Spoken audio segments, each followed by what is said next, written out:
I'm definitely have never been in sales, so presentations aren't my forte per se. So what this is going to be is just sort of me talking out loud and going through the map, which, by the looks of these these first level classifications, seems to be pretty complete. So I have the whole industry under my thumb, here, I guess, right, or at my fingertips at least. So I guess where I could start is sort of at the very beginning of the process. So let's go to funding. So what's under the funding classification? Okay, so what you'd expect to find: directories, crowdfunding. Okay, well, let's look at funding agency. And of course, I'm sure this isn't complete, but it is good to see you have a few of our major funders of our research here: NSF, DOE, et cetera. So plenty of room for, I mean, this would be, I think, explode into a big cloud if you looked at the whole industry. So you may need another level at some point to try to differentiate that. So going back to first level here, got the funds, so let's do some research in what research tools are out there. Well, there are a lot of research tools out there, certainly a lot more than were out there when I was an active researcher many, many years ago. One of the things, of course, that I'm more familiar with now as a publisher is reference data management. So let's take a look at that. Okay, so a number of the usual suspects here: Mendeley, EndNote, et cetera. But there's also a few here I've never heard of. CITAVI, I don't know how many of you are familiar with this, but I had never heard of it. So if you actually go to that instance, up will come their website. Who knew? There they are, CITAVI. So this is a really good tool for publishers to really explore and see just what the breadth of options are out there in these various areas. So going back to research tools here, one of the things that's changed a lot probably is visualization of research. So just taking a quick look at that. Okay, there's a few names I recognize here. Okay, ReadCube, I've heard of them. But others have it was amazing. Just the plethora of tools now for this kind of thing. Okay, so let's explore more of the map now. Did the research, let's go to authoring. Something else. Yeah, let's go to authoring. Okay, citations, writing improvement, language solutions. Okay, what's under here? Mostly entities that will help authors with writing, translations too, I assume. ESL services in here. So language solutions. A lot of these names I recognize, some I don't. So if we were in the market for wanting to translate some of our content, this would be a great place to start.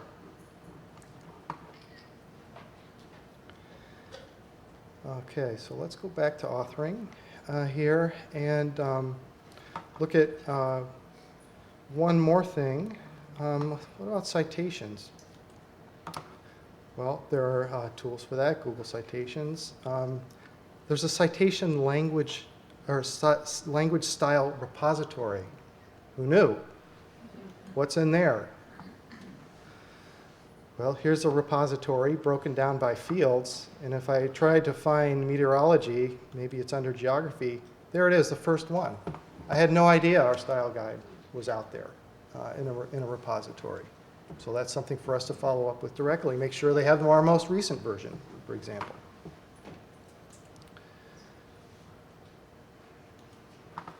Okay, so we've looked at authoring. Why don't we take a look at peer review now? So the first thing that comes to mind for me as a publisher is manuscript tracking. And obviously, The major players are there. I've heard of all of these except for one, Submittable. I don't know if any of you have ever heard of Submittable, but here they are. 9,000 organizations knew about it. I didn't. So if we were looking to, if we were looking to improve, then or replace our present tracking system, which we had an in-house one many years ago when we did go through that process, would have been nice to have this tool. Okay, so what about, let's try journal publishing. And I'm Go sorry, ahead, I should Barry, mention, yeah. journal publishing was the category that was not sequentially aligned with the process, but I realized I needed to have a place just for stuff for journal publishers. So things like industry organizations, so things that weren't necessarily aligned with the workflow. Yeah. Well, let me actually quickly go back to peer review. And just one other thing that I discovered under here is this rejected paper repository. I had no idea that such a thing existed. And if you go there, sure enough, you can upload your own rejection letters and comments for others to share with others to help them learn. Who knew? I don't know if any of ours are there. I haven't looked that deeply yet. But so back to journal publishing. And this would come in handy if we were to undertake a large project. I mean, we're a fairly small publisher, so we've never had to put out, say, a major RFP for a large project. But if we did, we'd be looking for someone to help us with that process. So what consultants are out there to help? And there are a lot of them. And I should mention this is UK as well.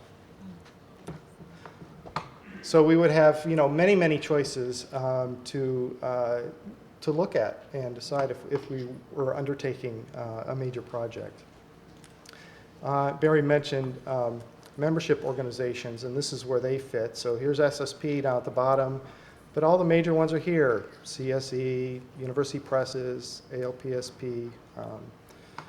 So this would be a good resource for where could we get more information and talk to other publishers who are, coming up against the same kind of challenges we are.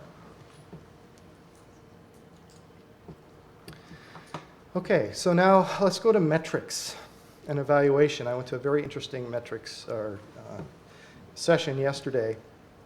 And if we go under metrics, there are more and more metrics every day, it seems like.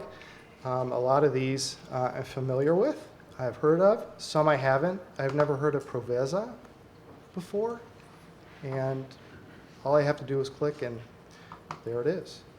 Giving credit to authors, more about what they do in various areas they do things. So very interesting resource. It's something that we're more and more interested in, I know. And finally, let's go to journal sales and marketing, the last step here. And one of the things that every publisher has to deal with is rights management. And here are the players in that sphere. And we're seeing more and more of our funders requiring Creative Commons licenses, for example. So this would be somewhere I could go to find out more about what kind of licenses are available and do they fit for what we want to do as a publisher. So anyway, that's just kind of a quick tour from my 2 days maybe of playing with this a little bit. I think we both entertain any comments or reaction you have as to anything we've shown or anything you'd like us to explore further. I didn't even get to content preparation or content management. Maybe just discriminating between the two of them would be a good place to start. Yes, that's another, again, classification issue. Thank you so much, Michael. Mm-hmm. A hand for Michael, please.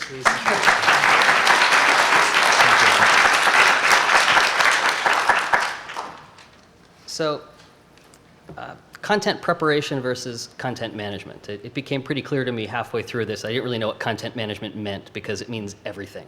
So the way I did it was content management would be archiving things that you are doing with content that has largely been prepared already beyond the traditional journal publication workflow. I'll go back to this, but content preparation would be the editorial services, publishing platform, the markup device, But again, all of these are open questions. So this is the first pass. What we really need is a team of people who have credentials and are closer to all these processes to say, should X be with Y or should Y be with X, et cetera. That's what we need moving forward. I should also mention that when you're looking at the presentation itself, a problem with this is, if we go to journal publishing, for example, I took it upon myself to list all the nonprofit publishers from all of these meetings over the years. And as I went through it, I started to think, oh, people want to see their own organization, but then I know I'm not going to catch everything. This is not usable from a visualization standpoint. So the thing to keep in mind is the visualization for this, as it develops, can change. It's the data that really is the issue here. So this is not a usable tool right now when it gets too dense. And with that, I am going to stop talking and open it up to questions, comments, and if you want me to point to any part of this map, I'll be happy to do so. Just call it out or go up to the microphone. Or I can just look at everyone, which I can do. When is this going to be online? The answer is I don't know, because I didn't want to take this to SSP until we first had some type of reaction, and I was able to introduce the concept. So my next step will be contacting the SSP Education Committee. If anyone wants this to happen, maybe they could lobby that committee as well. Maybe there are some members of that committee here. And I think that's where this belongs. It doesn't belong long-term with a commercial company. It belongs with SSP to make this an educational resource for all. The only thing we ask is our branding does stay, but we are not monetizing this.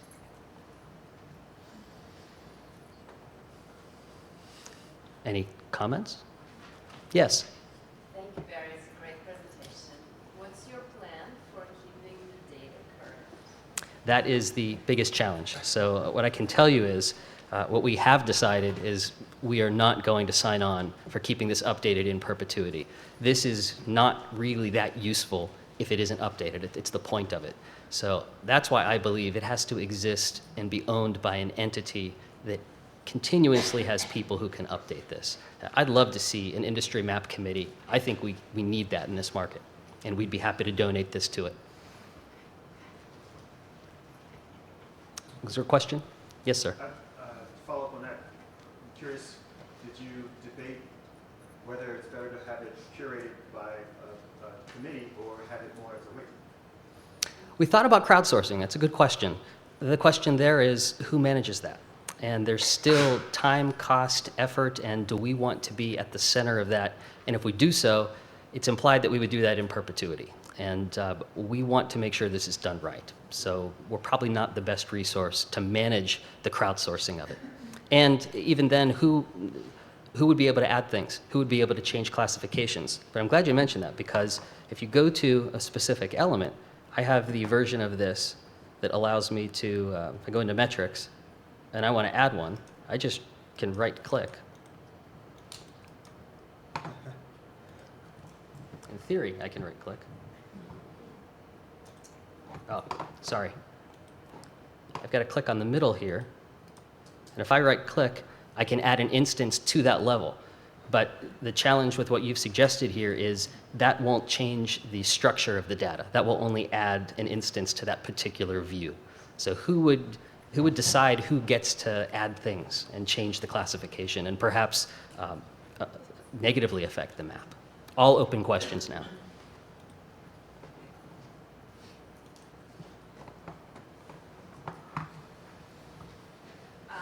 Two things. One, thank you so much for doing this, because one thing, I think the crowd in here is addictive, that we go to these conferences and we hear about all of these products and these things.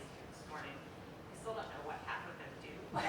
Yes. And I don't think that I'm a dummy, and I'm assuming that there are other people who also look at it and go, oh, that looks great, but I have no idea what it's supposed to do for me. And so thank you, because this is You're welcome. impressing me. And two, you know, you drill down, some of these have a lot of services. If we don't know what they do just by recognizing their names, have you considered, and maybe this isn't the purpose of this specific thing, but maybe it could be a companion, almost like a search tool where you could tag these different companies, where I could say, I need XML for, you know, 1, 2, 3, and it might point me to specific Yes. within those maps, so I know exactly which one to click on. I'm very glad you mentioned that. Thank you. That is a deficiency of this particular version, which is, again, why it's a beta version. It is not very easy to find a specific thing. And to go through a visual where you're looking at something with a lot of instances, that could certainly be built. It just wasn't for this beta release. Any other questions, comments? Yes? So following along what she said, I think it would also be useful to be able to enter a certain company or manufacturer and find out where they would fit in the map. Ah, So, I see. so rather than a service, an actual provider like, oh, I've heard of CITAVI, but what do they do? And then being able to see where they land in the map. Huh. So that would be an interesting way to navigate through it. It's a good idea. You showed very briefly the best thing you could find that did something like this, which was aimed at researchers. Mhm. Have you sort of looked at how what you've done corresponds to that, whether there's overlap or? Oh, there's definitely overlap of many items, particularly the research tools. I mean, that was the resource for this, but they categorized them differently. And what I wanted to do was take the ones that were not, ordering lab equipment, where there could be hundreds of those within that particular resource. I wanted to just isolate the ones that seemed to be aligned with either journal publishing or the preparation of content that would ultimately become part of a manuscript. But I really shouldn't have been the person to do that. That's why we really have to have someone who understands all of those tools. The research tools part of this probably need the most work because there's so many of them. And a lot of them, I think, over time are going to be things that are integrated into our workflows at earlier and earlier stages. But I don't know how they correspond exactly in terms of the classifications. Yes? A map was probably the easiest format to use for doing this big data dump, but did you consciously make the decision not to do it more? The problem with a map is there's no temporal component. Did you make a conscious decision not to do it as a workflow? I don't know. I honestly don't know. Hey, Barry. Yes. So was the question about, did we consciously choose not to do it as a workflow? Yes, whatever that So means. follow the sequence of the publishing workflow, basically. The key is, Ah. what Michael Clark said at the beginning, this is the data. The data behind this is really what's of value. Choosing to show it as a mind map is just one way to visualize it.